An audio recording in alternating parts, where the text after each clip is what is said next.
daqui a pouco os irmãos vão estar participando da Santa Ceia do Senhor. Como o Evangelho de João é de fácil localização, por se tratar do último Evangelho, capítulo de número 21 e o verso de número 14. Quantos acharam? Digo amém. Amém. Tem alguém procurando? Digo, estou procurando. Todos acharam, né? Feliz por rever meu amigo João. Deus abençoe. Glória a Deus. Por conhecer também o pai da Vanessa e os parentes, nosso irmão diácono Elias Estevão. Faço minhas as palavras de toda a congregação, que vocês são bem-vindos em nome do Senhor Jesus. Então o versículo 14 do capítulo 21 do Evangelho de João diz assim: e já era a terceira vez que Jesus se manifestava aos seus discípulos, depois de ter ressuscitado dos mortos. E depois de terem jantado, disse Jesus a Simão Pedro: Simão, filho de Jonas, amas-me mais do que estes? E ele respondeu: sim, Senhor, tu sabes que te amo. Disse-lhe: apacenta os meus cordeiros. Tornou a dizer de segunda vez: Simão, filho de Jonas, amas-me? Disse-lhe: sim, Senhor, tu sabes que te amo. Disse-lhes: apacenta as minhas ovelhas. Disse-lhe terceira vez: Simão, filho de Jonas, amas-me? Simão entristeceu-se por lhe ter dito terceira vez: amas-me? E disse-lhe: Senhor, tu sabes tudo, tu sabes que eu te amo. Jesus disse-lhe: apacenta as minhas ovelhas. Na verdade te digo que, quando eras moço, te cingias a ti mesmo e andavas por onde querias, mas quando já fores velho, estenderás as mãos, e outros te cingirá e te levará para onde tu não queiras. E disse isso, significando com que morte havia ele de glorificar a Deus. E dito isso, disse-lhe: segue-me. E Pedro, voltando-se, viu que o seguia aquele discípulo a quem Jesus amava, e que nascia se recostara também sobre o seu peito, e que dissera: Senhor, quem é que há de te trair? Vendo Pedro a este, disse a Jesus: Senhor, e deste, que será? Disse-lhe Jesus: se eu quero que ele fique até que eu venha, que te importa a ti? Segue-me tu. Divulgou, pois, entre os irmãos o dito de que aquele discípulo não havia de morrer. Jesus, porém, não lhe disse que não morreria mais. Se eu quero que ele fique até que eu venha, que te importa a ti? E este é o discípulo que testifica dessas coisas e as escreveu, e sabemos que o seu testemunho é verdadeiro. Amém, igreja? Amém. Assente-se, por gentileza. Mais uma vez, se você puder desocupar as suas mãos, dá uma linda salva de palmas para o Senhor Jesus.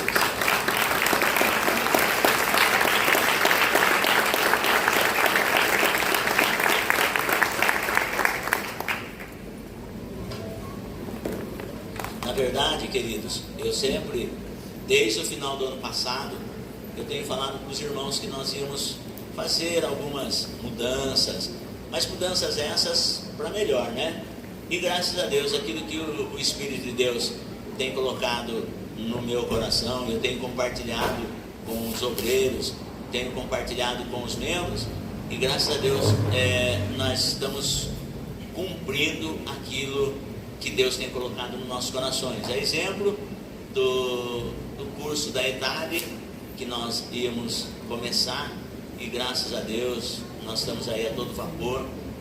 As pessoas estão vindo, estão participando conosco do nosso curso de teologia, e os nossos encontros acontecem todas as segundas-feiras, das 7 da noite, das 19 às 22 horas. E está uma bênção, as pessoas estão chegando, tem algumas pessoas de outros ministérios que estão vindo se unir a nós nesse trabalho de curso de teologia pela ETAD, e eu devo a algumas pessoas o sucesso desse núcleo estar ativo aqui nessa igreja. Entre as pessoas, eu devo a existência da ETAD aqui ao nosso irmão Felipe Rossi, devo também a nossa irmã missionária Karina, né, que tem nos auxiliado desde o início da ETAD, do núcleo da ETAD aqui na nossa igreja.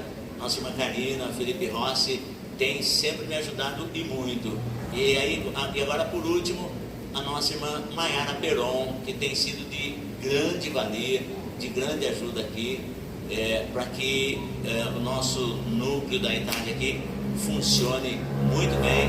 Os nossos encontros de segunda-feira têm sido muito salutar e é muito bom, irmãos, estar aqui participando. Eu agradeço a cada um dos alunos que estão presentes e os que não estão, porque estão nas suas congregações, mas tudo isso dentro daquilo que nós projetamos. E diríamos também a respeito, haveria alguma mudança em termos dos nossos estudos bíblicos, nossos cultos, de terça-feira, por exemplo. E graças a Deus o Senhor também tem nos abençoado, porque nós estamos com o estudo bíblico dominical, né? Todos os domingos, a partir das 8h30 da manhã, nós temos um grande e saboroso café da manhã, preparado por algumas irmãs aqui, dentre as quais a nossa irmã missionária Oremi, missionária Marli, minha esposa, tia Tere, irmãos. E aí a gente vem assim de manhã, participa daquele café da manhã tão gostoso, e às 9 horas nós começamos a escola bíblica dominical. Então os juniores, os jovens e as crianças, elas participam do estudo bíblico na parte superior do templo, e os adultos participam aqui com o pastor Salustiano. Nós estamos em torno aqui da nossa escola bíblica dominical, cerca de 30% da igreja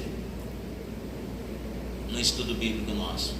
Os irmãos que têm vindo, e eu tenho mandado, algumas pessoas me respondem, outras nem visualizam, mas eu tenho convidado para que participem conosco da escola bíblica dominical. Algumas pessoas, pastor, se der eu vou, pastor não vou, outros nem visualizam. Mas é assim, o convite está sendo feito. Nós estamos com cerca de 30% da igreja participando conosco da escola bíblica dominical. As crianças estão, eu estou falando para que os pais não simplesmente mandem as crianças, mas tragam juntos. Por quê? Porque dentro da escola bíblica dominical, aí vai chegar um momento que eu vou fazer uma reunião com os pais do infantil. E vou me reunir também com os professores, porque agora também estou inserido no estudo bíblico. Dos adultos, eu estou ministrando aqui para os adultos. O presbítero Rogério, mas o presbítero Wellington estão ministrando para os jovens. E lá tem os juniores também, que continuam com os professores lá de cima, e as crianças. Então, aí futuramente eu vou estar fazendo uma reunião com os pais, para tratar de assuntos do aprendizado das crianças, relacionando-se ao estudo bíblico dominical. E nós estamos falando aqui sobre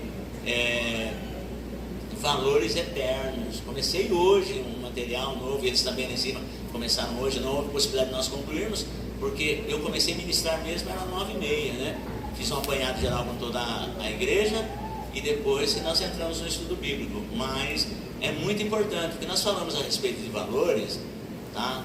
E o lar é o primeiro local onde os valores são formados. E o segundo lugar é a escola e a igreja.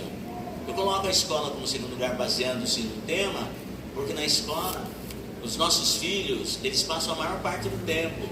E o terceiro lugar é a igreja. Então nós temos os professores seculares e temos os professores bíblicos. Então é muito importante que os pais venham e participem conosco, tá? E está sendo de grande monta, está sendo de grande ajuda, porque nós estamos tratando temas relacionados aos dias odiernos, o tempo que nós estamos vivendo, tá? E é importante a presença de toda a igreja, porque só permanece cristão fiel na presença de Deus o cristão que tem compromisso com a palavra de Deus e com a oração. Hoje em dia eu vi pessoas, irmãos, crentes há mais tempo do que eu, que eles dizem assim: muitas igrejas não estão tendo mais estudo bíblico, não estão tendo mais oração, estão tendo reuniões, estão fazendo atrativos, estão criando atrativos para poder trazer as pessoas para a igreja. Porque eles dizem assim, que depois da pandemia o povo sumiu da igreja. Agora pense quantas pessoas morreram na pandemia. Se essas pessoas que morreram, se elas tivessem a oportunidade, se Deus perguntasse para elas assim, ó, vou te dar uma oportunidade para você voltar a me servir no templo, como que você serviria? Olha, Senhor, eu estaria todos os dias na tua casa como Davi, que eu gostaria, eu queria mesmo era morar na casa do Senhor, todos os dias na casa do Senhor. Então nós vemos assim que depois da pandemia, muitas pessoas se afastaram do templo, e graças a Deus, irmãos, isso não acontece conosco, porque cerca de 30% da membresia aqui do Templo Pentecostal Conhecendo a Cristo, eu falo aqui da sede, porque de Santa Terezinha, 100% dos irmãos lá estão com a gente. Então, se nós estamos aqui, 30% dos membros frequentando a escola bíblica dominical, olha, eu vou falar para você que nós estamos no lucro, porque em muitos lugares não está tendo escola dominical, não está tendo escola sabatina, se for de sábado, não está tendo estudo bíblico, se for durante a semana, mas nós estamos aqui, graças a Deus, com cerca de 30%. Eu acredito que para domingo que vem, 100% vai estar presente na escola dominical. E é muito importante, o material que nós estamos trabalhando é um material fantástico, tanto com as crianças como os juniores, tá? E eu estou fazendo isso para entregar para os irmãos que estão participando conosco. Mas é assim, algumas pessoas de repente pegam material porque não tem custo para o aluno, mas tem custo para a igreja. Então, às vezes a pessoa pega a revista e não vem na escola bíblica dominical. Então não faça isso, porque tem muita gente participando e muita gente querendo participar. Uma vez que você pega o seu material, é óbvio que um domingo ou outro vai correr o risco de nem mesmo eu estar presente, porque situações adversas ocorrem nas nossas vidas, mas dentro daquilo que me é cabível, eu quero estar presente, eu quero participar com os irmãos. Eu procuro liderar, guarde bem isso, pelo exemplo. Eu faço minhas palavras do apóstolo Paulo, em tudo ser o exemplo. E graças a Deus, nós estamos num grande número, ainda pode crescer mais, porque o número de membros da igreja é muito maior do que o número que está frequentando ainda a escola bíblica dominical. Sinto a falta de muita gente, mas eu não quero forçá-los, porque a Bíblia diz que não é por força e nem por violência, mas é pelo Espírito de Deus. Agora guarde bem, é pelo Espírito de Deus. Domingo de manhã, eu entendo que o domingo é do Senhor, não é meu. O domingo não é meu, o domingo é do Senhor. Eu estou na minha casa, cheio da graça, cheio do Espírito Santo, na minha congregação, na minha igreja, nós temos estudo bíblico de manhã, mas eu tenho o Espírito Santo. E nós vamos aprender nessa lição a treinar a nossa consciência. A treinar a nossa consciência. A maneira como nós treinamos a nossa consciência. Nós vamos aprender a deixar o Espírito Santo a guiar a nossa consciência. Porque existem muitas pessoas que vivem uma vida cristã aleatoriamente. Ela é guiada pela sua cabeça, mas ela não é guiada pela sua consciência. Agora, uma consciência próspera, espiritualmente falando, é uma consciência guiada pelo Espírito Santo.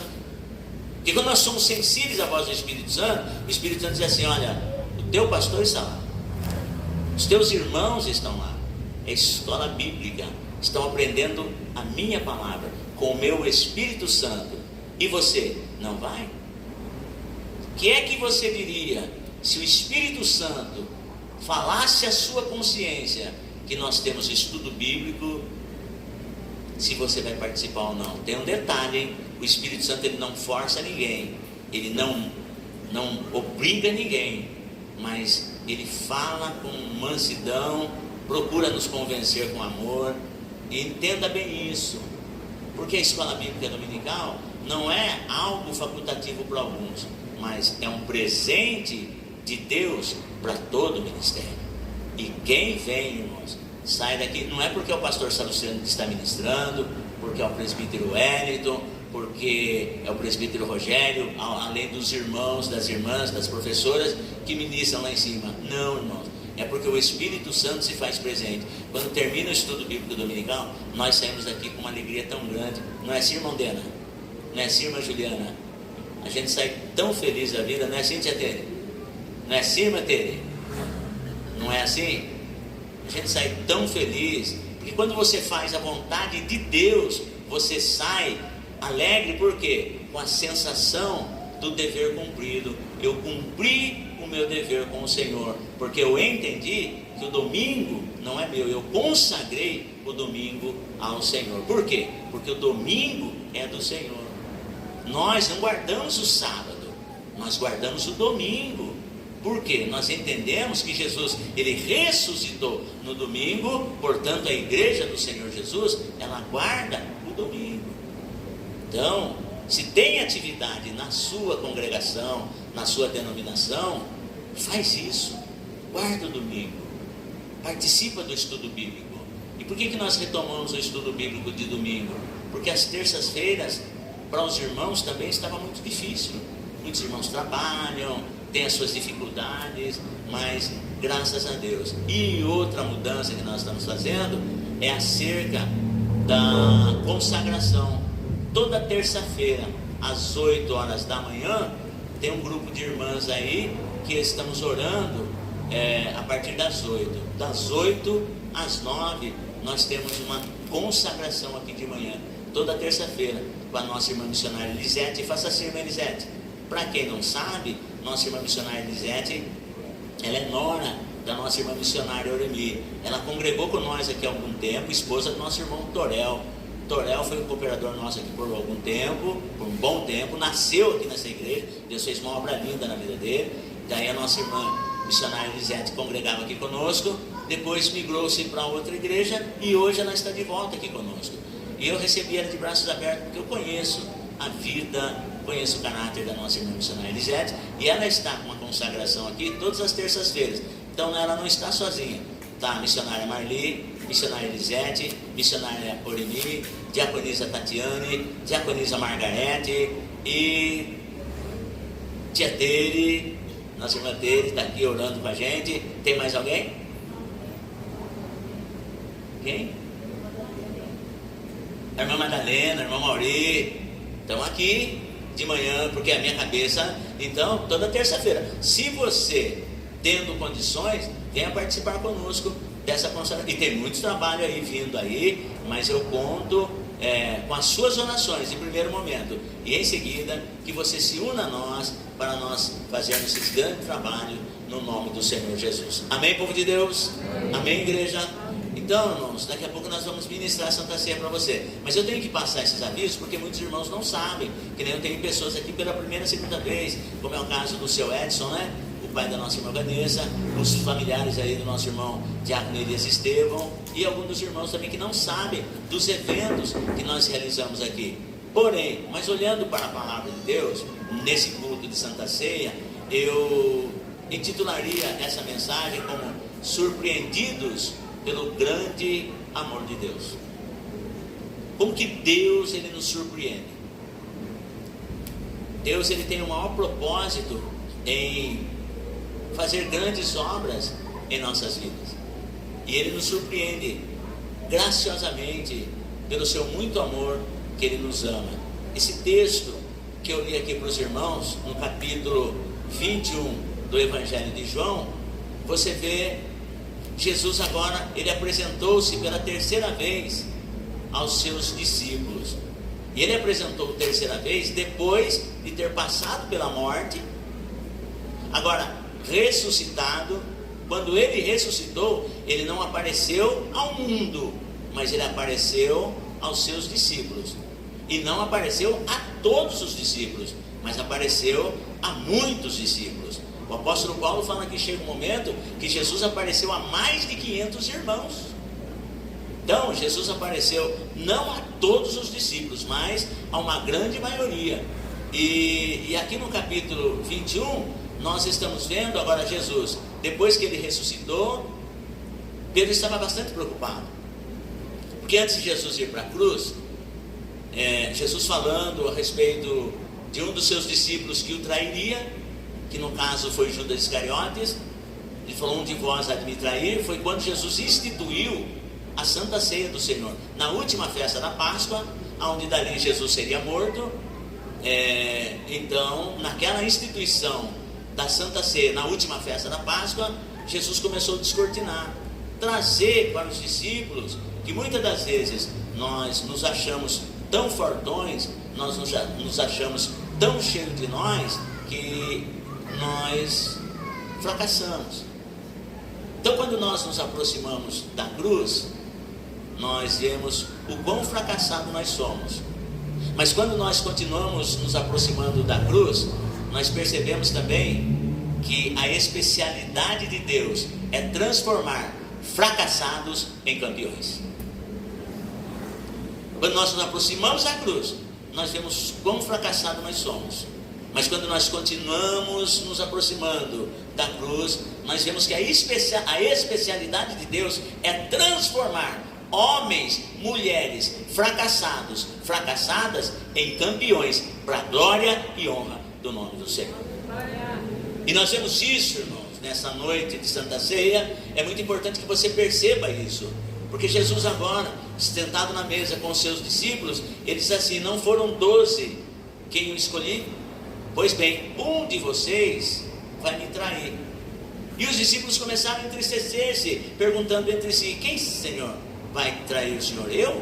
E começaram a se perguntar entre si. E Jesus deu algumas características do traidor, mas não apontou o traidor. E passando-se um pouco mais à frente, ele fala assim: nessa noite todos vocês se escandalizarão em mim, porque está escrito: ferirei o pastor e o rebanho se dispersará. E aí você vê a estratégia do diabo. Desde que Satanás é Satanás, ele usa a mesma estratégia. Ele, se ferir o cabeça, vai dispersar o rebanho. Então Jesus foi bem claro, dizendo assim: esta noite todos vocês se escandalizarão em mim, porque está escrito: ferirei o pastor e dispersará o rebanho. Aí Pedro, ele fala assim: Senhor, ainda que todos se escandalizem em ti, eu todavia não me escandalizarei. E Jesus fala para Pedro: você não vai se escandalizar em mim? Ainda antes que o galo cante 2 vezes, 3 vezes tu me negarás que me conhece. E Pedro foi mais veemente ainda, falou: Senhor, ainda que todos te neguem, eu não te negarei. Estou disposto até a morrer por ti, mas eu não te negarei. Pronto. Quando eles foram para o Getsemane, lá Jesus foi preso, levaram Jesus para os interrogatórios, para os flagelos, e Pedro agora sentando-se em volta de uma fogueira com as outras pessoas lá, vem uma mulher e diz assim: você não é um deles? Talvez Pedro pensava assim: eu não vou negar o mestre, eu vou com Jesus até o final. Mas na mente de Pedro, pode vir um soldado que for, pode vir totalmente paramentado, armado, do jeito que for. Se ele falar alguma coisa, eu não vou negar o meu Senhor, eu não vou negar Jesus. Mas olha só, quando nós mostramos nossa força, é que realmente nós somos fracos. E quando nós mostramos a nossa fraqueza, aí é que verdadeiramente somos fortes. Pedro, na sua concepção, ele estava achando assim: eu nunca vou negar o Senhor. E aí de repente, quando ele está lá quentando-se na fogueira, vem uma mulher, na sua simplicidade, olha para Pedro e diz assim: você não é um deles? Diante de uma mulher, um cara que se dizia tão marrudo, diante de uma mulher, um cara que se dizia tão machista, ele olha para ela e diz assim: não, eu não sou um deles. Passado-se um determinado momento, novamente a mulher chega: ó, você é um deles, você fala igualzinho ele. Eu não sou não.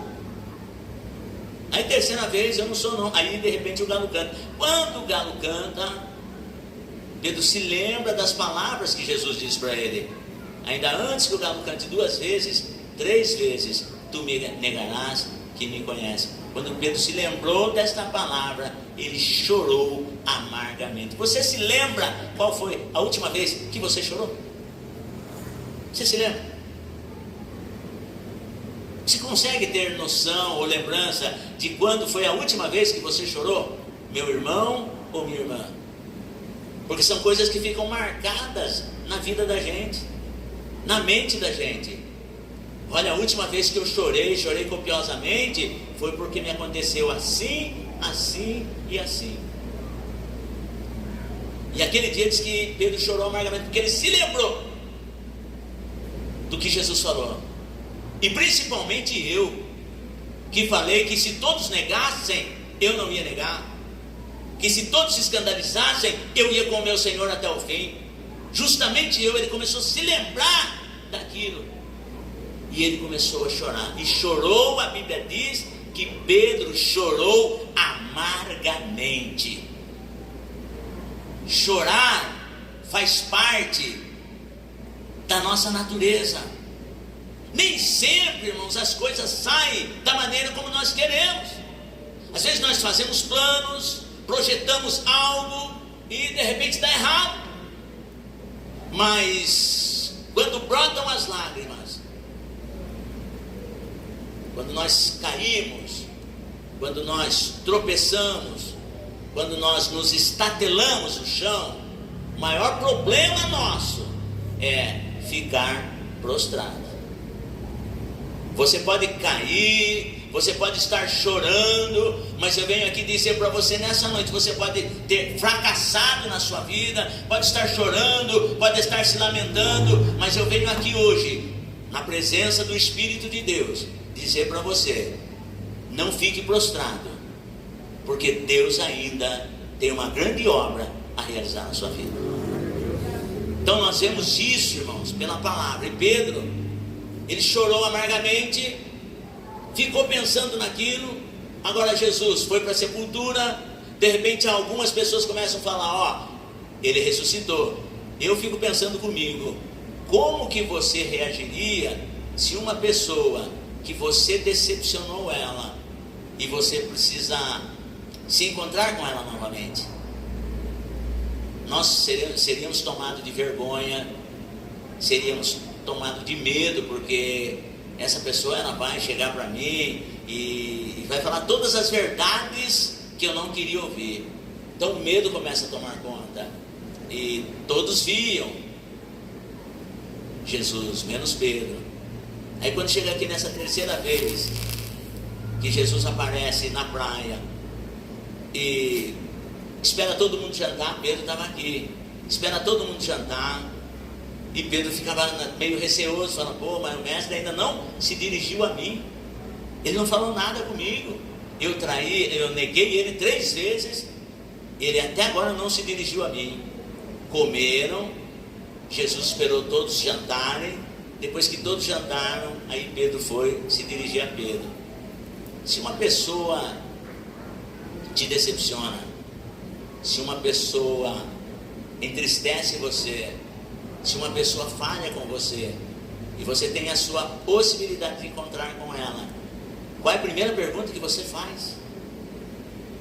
Então o tema aqui é surpreendido pelo amor de Deus, e nós entendemos, e nós temos muito que aprender com o Senhor Jesus, como nós lidamos com pessoas que falham conosco.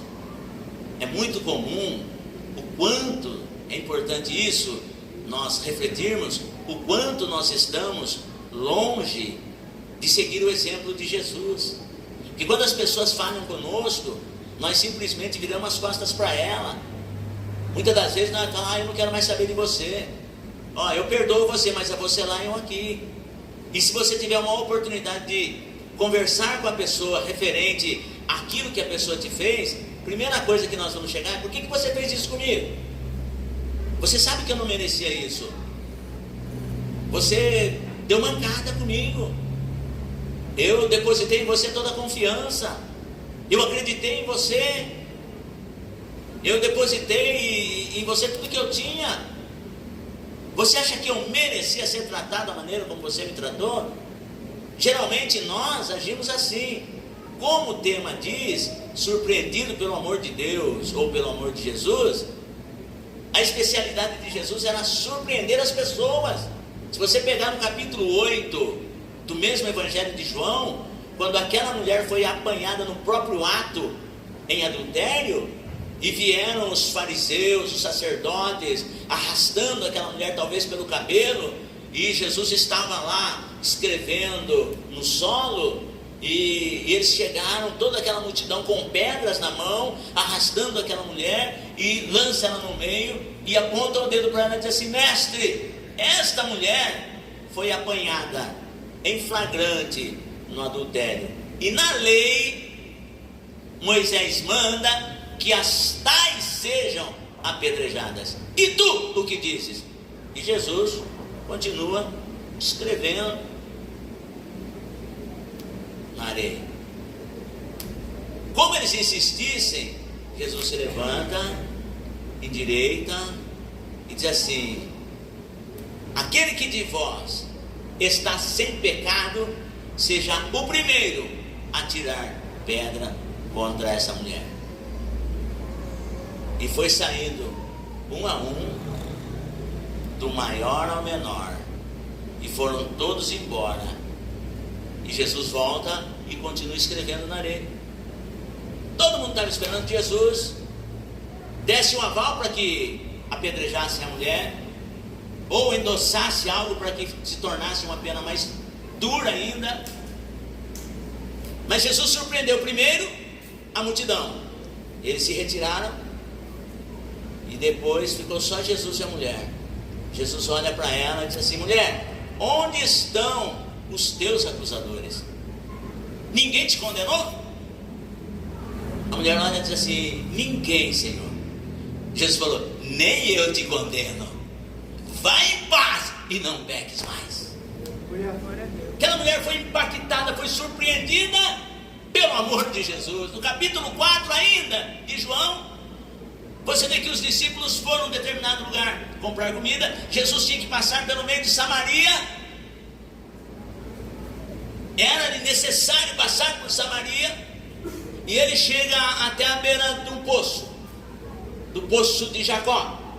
E tinha lá uma mulher samaritana pegando água. A especialidade de Jesus é surpreender as pessoas. E nós que temos Jesus, também temos essa, pelo Espírito de Deus, a capacidade de surpreender pessoas.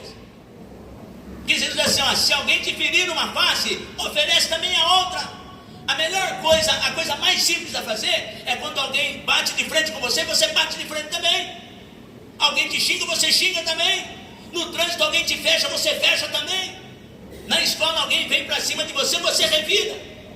Isso daí é uma atitude normal que se espera de pessoas comuns. Mas o crente não é pessoa comum. O crente é a pessoa cheia do Espírito de Deus, cheia de Jesus, irmãos. Então as nossas atitudes, elas devem surpreender. Numa época em que as pessoas discriminavam os samaritanos, Jesus vai agora na beira daquele poço, e tinha uma mulher samaritana lá tirando água. Jesus poderia simplesmente, como um judeu comum, Jesus poderia escorraçar aquela mulher de lá. O que você está fazendo aqui? Sua destruidora de lares, sua roubadora de maridos, o que você está fazendo aqui? Não. Jesus surpreendeu ela e disse para ela assim: mulher, dá-me de beber. Ela ficou tão surpresa, falou: o quê? O Senhor, sendo judeu, me pede de beber a mim, que sou mulher samaritana? Ele falou: olha, se tu conheceras o dom de Deus, e quem é que te pede água, tu lhe pedirias água, e ele te daria água da vida. Não precisou falar mais nada. Aquela mulher começou a se saciar da água da vida que Jesus começou a dar para ela, a ponto dela deixar lá o cântaro e avisar para toda a Samaria que Jesus Cristo é o Filho de Deus. E uma mulher pecadora se transformou numa missionária e ganhou uma cidade inteira para Jesus, porque ela foi surpreendida pelo amor de Jesus. E agora Jesus, através dela, surpreendeu toda uma cidade, a ponto de toda aquela cidade ver naquela mulher desregrada, ver naquela mulher toda, com a vida toda destrambelhada. As pessoas olhavam para ela e falavam assim: olha, nós acreditamos naquilo que você falou, mulher.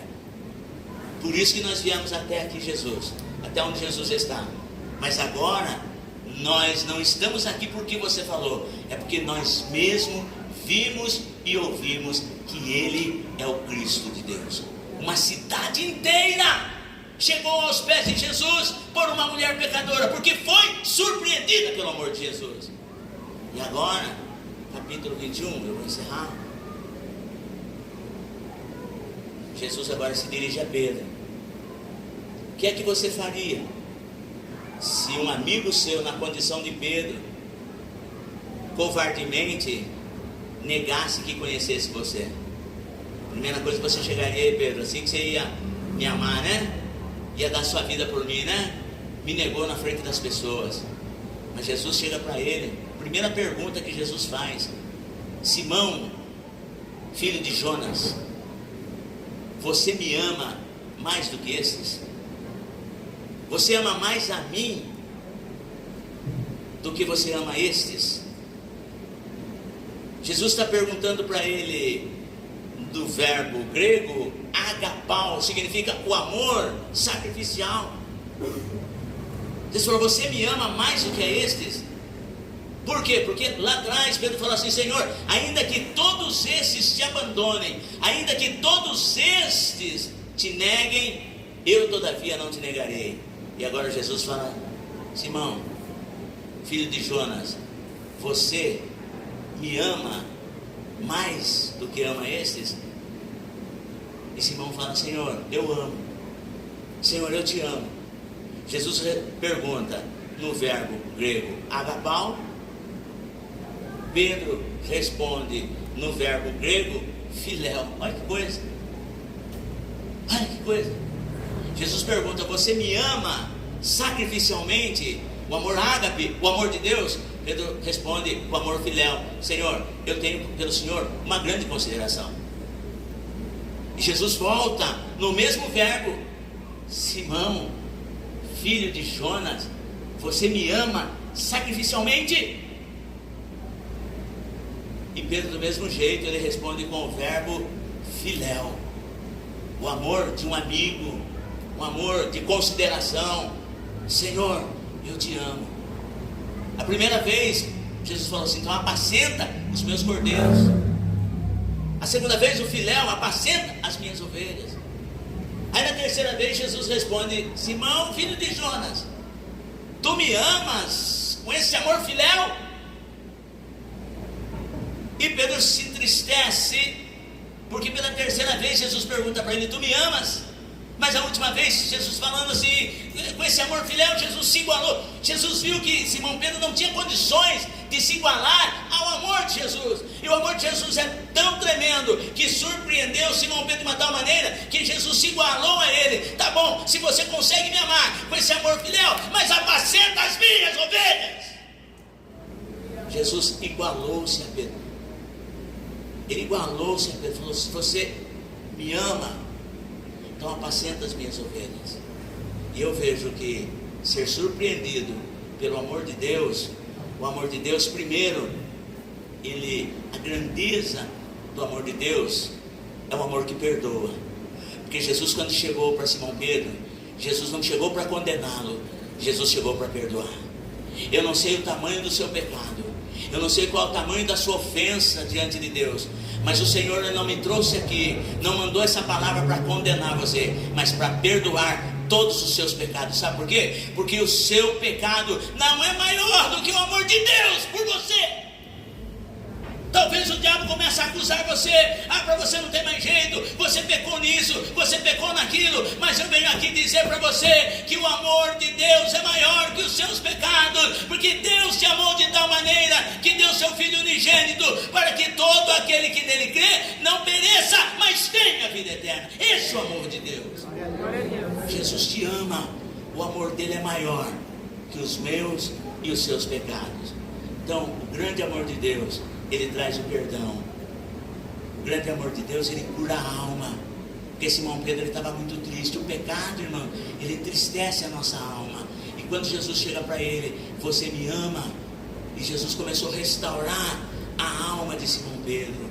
Talvez você é uma pessoa que vive triste, cabisbaixo, não consegue dormir direito, não se alimenta direito, e você fala: eu tenho uma angústia na minha vida, eu não sei de onde vem essa tristeza. Pois eu venho aqui na autoridade do Espírito Santo de Deus para dizer para você que essa tristeza que você sente é a falta de Jesus. Só Jesus que pode preencher a sua alma. Se nessa noite você crer nessa palavra, aceitar Jesus Cristo ou voltar para os caminhos do Senhor, Ele vai preencher a sua alma dessa tamanha alegria, e você vai viver uma nova vida em Cristo Jesus. Essa alegria da salvação Deus quer colocar no teu coração. A alegria da salvação, irmão. Essa alegria da salvação não é a base da bebida alcoólica, não é a base de droga, não é a base de cocaína, não é a base de benitoína. Essa alegria, ela é colocada em nós através do Espírito Santo.